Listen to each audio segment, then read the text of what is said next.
Bien-aimés, bonjour. Nous sommes dans un débat qui porte sur deux points, je cite, comment rendre sa femme heureuse. Comment rendre sa femme heureuse. Je pense que la Bible est claire là-dessus. Éphésiens 5, du 22e jusqu'au 25e verset, on nous dit que l'homme doit aimer sa femme et la femme doit être soumise. Mais pour que la femme soit soumise, il y a certaines conditions. Moi, je pense pour ma part que la première condition, l'amour doit exister entre l'homme et la femme. Donc, l'homme doit traduire cet amour auprès de sa femme. Est-ce que l'homme aime sa femme? Si jamais l'homme n'aime pas sa femme, on va constater tout simplement que la femme ne sera pas heureuse et ne sentira pas l'amour envers son mari. Je pense. Et moi, Oui, parce que un couple est fondé d'abord sur l'amour. ouais.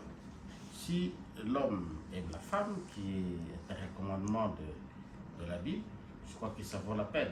Ouais. C'est le commencement de toute chose. Toute chose. Oui. L'amour de l'homme envers sa femme. Envers sa femme. Est-ce que tu es enfant, tu n'es pas encore marié, Oui. tu sens ça à travers tes parents aussi? Alors, l'amour se manifeste avec certains actes. Alors, il y a certains actes que les femmes demandent juste des petits gestes. Petit geste. Alors, la femme a besoin de l'attention. Ouais. La femme a besoin que son mari soit là pour elle. Ouais. Alors, il y a ce que nous ne comprenons pas souvent dans le mariage, qui arrive souvent dans les couples et qui crée même le problème souvent dans les couples, parce que les maris ils se disent toujours occupés et ils ne prennent pas soin de leur femme, Ça, c'est très et bien.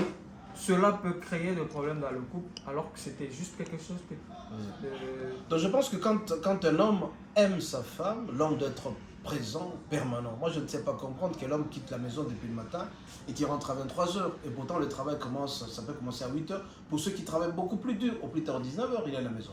Moi, j'allais ajouter un élément très important. L'homme doit traduire l'amour ou rendre sa femme heureuse en montrant la totalité de son salaire. Je ne sais pas si vous êtes d'accord avec moi. Bon, moi, ce n'est pas ça qui est tellement important pour montrer l'amour à la femme.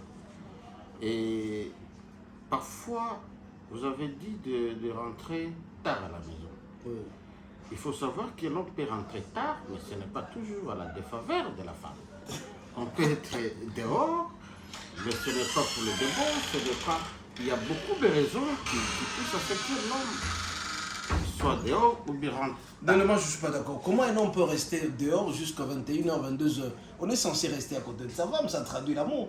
Alors si jamais tu ne restes pas à côté de ta femme, c'est que tu ne veux pas rendre ta femme heureuse, parce qu'elle se sentira un peu frustrée, n'est-ce pas? Oui, bon, moi personnellement, je me dis, célibataire que je suis encore, je me suis toujours dit que l'enfant qui va tomber entre mes mains sera la bienheureuse. Pourquoi?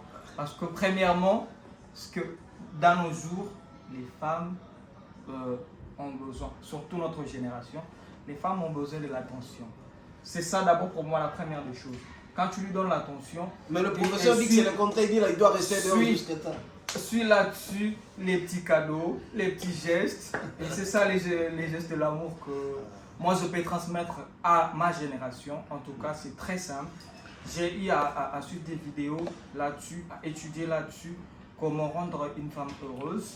Alors, c'est seulement par des Moi, je pense expressions. aussi qu'on rend la femme heureuse sur le plan financier. Quand la femme ne voit pas de l'argent, la femme ne sera jamais heureuse. C'est vrai que dans chaque chose, ce n'est pas le matériel qui prime, mais d'abord le matériel. Quand la femme a le moyen, elle dira par exemple, est-ce qu'on a roulé à yo, tout ça, des choses comme ça. Voilà. Mais si tu présentes de l'argent à la femme, je parlais de 100% de son salaire. Si Non, tu- moi je suis d'accord avec vous quand vous parlez de donner l'argent. Mais donner les 100% De son salaire. de revenus ou salaire, ça ce n'est pas ça qui intéresse les femmes. Tu es sûr? Oui. Ce n'est pas ça, parce on peut donner la totalité de votre salaire, mais tu ne fais pas ce qu'elle fait. Ah ben là tu as raison. Là tu as raison. Deuxième lieu, c'est par rapport à la gestion du téléphone. Moi je pense que pour éviter des problèmes dans le couple, chaque personne doit garder son téléphone. Eh bien si l'homme reste son téléphone, la femme commence à contrôler le téléphone, même si l'homme a des relations politiques, sur le plan politique, on peut l'appeler au téléphone, la femme risque de s'effacer. La femme ne sera jamais heureuse parce qu'il y a toujours des soupçons. J'ai prêché la fois dernière pour dire que le téléphone est personnel. Chaque homme doit avoir son téléphone et chaque femme doit avoir. Et là, on mettra la paix. Parce qu'un couple qui a des problèmes tous les jours, c'est la pauvreté qui sera au rendez-vous. C'est des disputes, les enfants tomberont malades. Raison pour laquelle j'ai toujours demandé que le téléphone doit être personnel, éviter ça. Et puis, quand il y a un projet, l'homme doit informer à sa femme et la femme doit informer à l'homme. L'homme ne peut pas être surpris que la femme a déjà fait ça. Combien de couples aujourd'hui, on voit les couples sont disloqués parce que tout simplement, la femme a pris un projet, a construit une maison là-bas, l'homme n'est pas au courant. Tout comme le mari fait quelque chose sans pour autant que... Pour l'instant, tu peux faire appel à quelqu'un de ta belle famille qui vient de l'autre côté sans pour autant que le mari ne soit informé. L'homme est surpris, c'est pas bon. Si la femme est surprise, ce n'est pas aussi bon. Donc je pense que la collaboration sur le plan projet est très importante. Oui, là, je suis vraiment d'accord. Vous ne pouvez pas réussir un projet dans un couple si tu le fais seul. C'est vraiment impossible. Même quand vous gardez l'argent, moi j'ai cette expérience-là, à tout moment que je décide de garder propre mon argent, souvent je ne fais rien avec ça. Donc si je mets l'argent à la disposition de la famille, là j'arrive quand même à faire quelque chose. Et la deuxième chose pour la gestion du téléphone. Moi je pense que gérer le téléphone différemment, ça ne donnait pas de l'harmonie. Voilà. Pourquoi? La femme et l'homme, tout le monde peut avoir accès au téléphone de son conjoint. Bon, ça dépend aussi de la confiance que la femme a avec son mari et vice-versa. Mais le téléphone en soi, la gestion mutuelle du téléphone, moi, je ne trouve pas ça dangereux. D'autant plus que moi, par exemple, je suis fidèle à mon épouse. Elle peut toucher tout comme moi aussi, mais la femme peut penser à autre chose. Mais une femme éduquée ne peut pas toucher le téléphone de son mari sans son accord. J'allais ajouter un mot là-dessus par rapport au téléphone. C'est vrai que le monde aujourd'hui avec la télécommunication, les réseaux sociaux et tout ce qui va avec. Alors, je pense que sur ce point, c'est important de garder son intimité, enfin, respecter l'intimité de l'autre sur ce point, parce que les téléphones aujourd'hui gèrent presque toutes nos entreprises, tout ce que nous faisons. Alors, il y a par exemple des cas, des dossiers confidentiels, par exemple au travail, qui ne sont pas, qui sont demandés à être genre secrets, en tout cas top secret. Donc la femme, l'homme ou la femme, allais-je dire, le couple, c'est important.